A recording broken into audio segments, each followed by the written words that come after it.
Welcome to Sunday service. Hello, my name is Bob Hill, and I am the president of the Church of Scientology Mission of Riverdale at 308 Broadview Avenue in Toronto. This is our fourth Sunday service delivered online during the coronavirus disease 19 restrictions. In the three previous sermons, we talked about the importance of keeping well while staying active with productive schedules, and how to keep your morale high during this time of social distancing.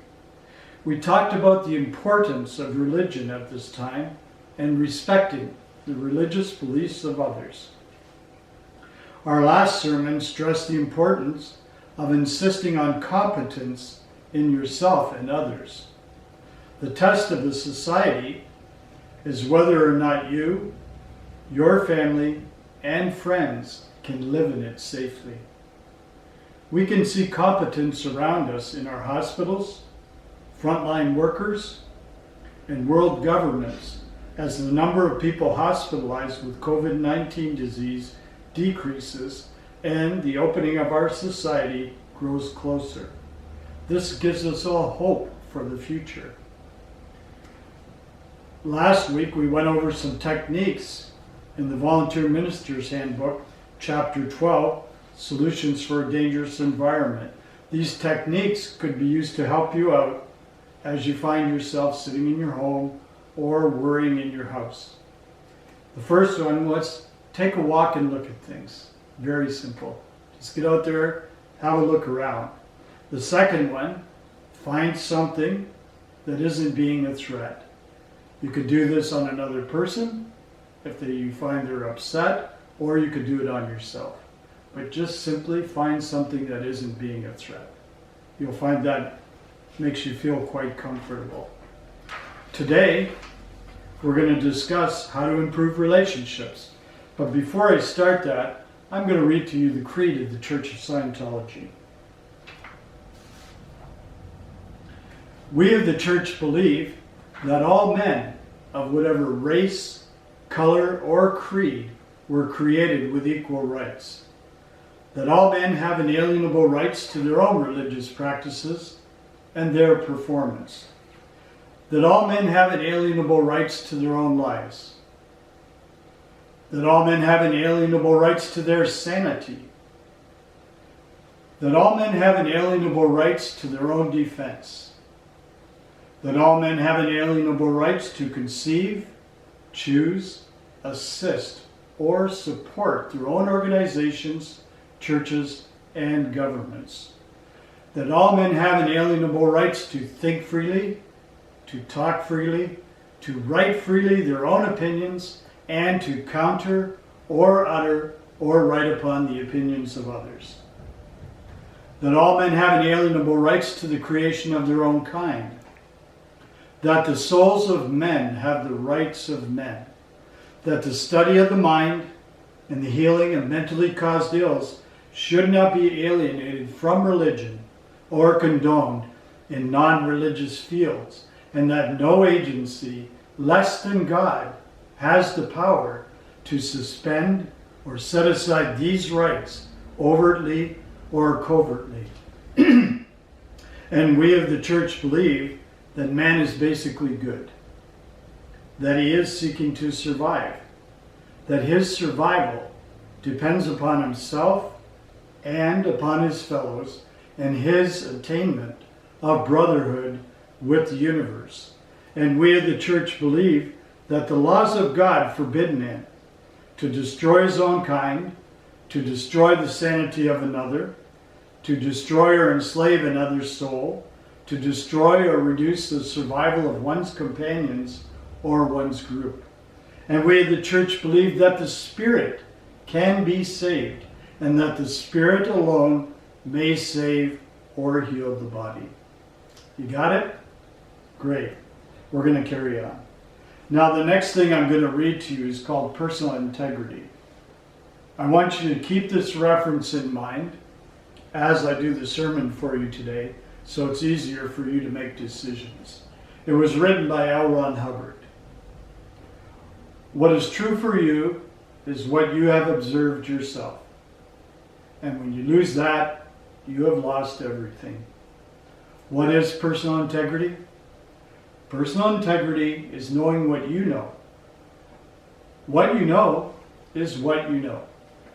And to have the courage to know and say what you have observed. And that is integrity. And there is no other integrity.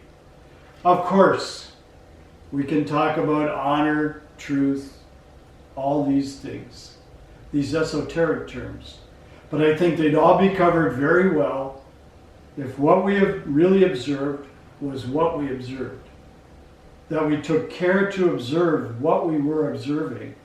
That we always observed to observe. And not necessarily maintaining a skeptical attitude, a critical attitude, or an open mind. But certainly maintaining sufficient personal integrity and sufficient personal belief and confidence in self and courage that we can observe what we observe and say what we have observed. Nothing in Dianetics and Scientology is true for you unless you have observed it. And it is true according to your observation. That is all. You got it? Great.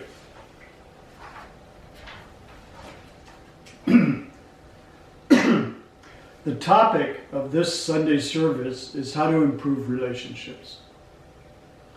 Scientology is a practical religion, and it is for use to improve situations like the one we as society currently find ourselves in. Scientology teaches a person how to know. That's what the word means, knowing how to know. The first thing to know is the meaning of words. Understanding words makes it possible to learn and to survive. I'll be using a book written by L. Ron Hubbard to give you some practical advice that may help with your relationships. You can try it out and see if it works for you. The book is called The Way to Happiness, A Common Sense Guide to Better Living, written in 1982. This is what the book looks like, and it's easily attainable. You can find it. An important word to clear on the topic of relationships and how to improve them is the word virtues. Virtues are the ideal qualities in good human conduct. In all times and in most places, mankind has looked up to and revered, felt deep admiration or respect for something, for certain values. They are called the virtues. They have been attributed to wise men, holy men, saints, and gods. But don't worry, you can also use them. They have made the difference between a barbarian and a cultured person, the difference between chaos and a decent society. If one could think over how he or she would like to be treated by others, one would evolve the human virtues. Just figure out how you want a person to treat you. This is not a serious activity, it can actually be fun. When some of old made it seem to practice virtues it required a grim and dismal sort of life, they intended to infer or suggest that all pleasure came from being wicked. Nothing could be further from the facts. Joy and pleasure do not come from immorality, quite the reverse. Joy and pleasure arise only in honest hearts. The immoral lead unbelievably tragic lives filled with suffering and pain. The human virtues have little to do with gloominess. They are the bright face of life itself. Now, I'm going to list out some of the virtues explained in chapter 20 of The Way to Happiness and give some examples. And I want you to think of your own examples. All right? Now, the first one is justness. My example would be being fair, not lying about someone or falsely putting them down. In my communication to my friends, I wouldn't want to pass on lies. Loyalty. Well, in my case, I wouldn't want to betray my friends, my companions, and even if a friend made a mistake, I'd stay loyal to them. I'd help them through whatever mess they need to deal with. Good sportsmanship. Well, that's an easy one. We can be involved in lots of games in life and relationships, from board games to work games to competitions. Don't cheat. Play well, and if someone else wins, let them have a win. Fairness. Just don't cheat in your dealings with others. Honesty. Tell the truth. Even if you make a mistake, own up to it. The other day, I broke my wife's favorite ceramic dish. I thought, oh my God, what am I going to do? But instead I decided, as soon as I saw her, to tell her, I broke your ceramic dish. I was completely upfront. She simply acknowledged me and we went on with our day. Kindness. This is a pretty important one. Not being cruel to others. If you know someone is alone, call them up. Send them a card. Brighten their day. Your partner messes up, don't rub it in. Try and be kind to them. Compassion. If you're feeling down, you would like others to treat you with understanding. So someone is sad, don't make fun of them. Acknowledge them and try and be compassionate. Self-control. Instead of blasting your partner when they do something that bothers you, show self-control. Instead of screaming or arguing with others, gently get them to look at what happened and work out a solution. There are other virtues as well, such as tolerance, forgiveness, benevolence, which means being generous, belief, respect, politeness. Politeness would mean you got some good manners. Dignity, admiration, friendliness, and of course, love. And all the virtues should be practiced with integrity, which means you treat others in a good way because you want to, because you know it's the right thing. You're not faking or pretending. You have to personally work out how it is right. It is the right thing to do. One can influence the conduct of others around him. If one is not applying the virtues already, it can be made much easier by just picking one virtue a day. Just take one, specialize in it, and do it for that day, over and over and over. For example, on Monday, which is tomorrow, you could pick out kindness and send kind emails, or make phone calls to every person you know and be kind to your partner or kids or grandkids or friends or every person you see on the street, but maintain that 6-foot distance if you're out there. Aside from personal benefit, one can take a hand, no matter how small, in beginning a new era for human relations. The pebble dropped in a pool can make ripples to the furthest shore. The way to happiness is made much brighter by applying the precept, try to treat others as you would want them to treat you.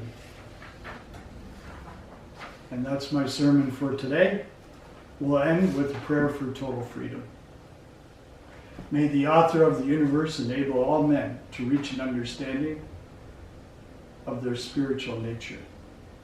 May awareness and understanding of life expand, so that all may come to know the author of the universe.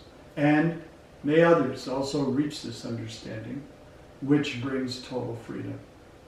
At this time, we think of those whose liberty is threatened, of those who have suffered imprisonment for their beliefs, of those who are enslaved or martyred, and for all those who are brutalized, trapped, or attacked.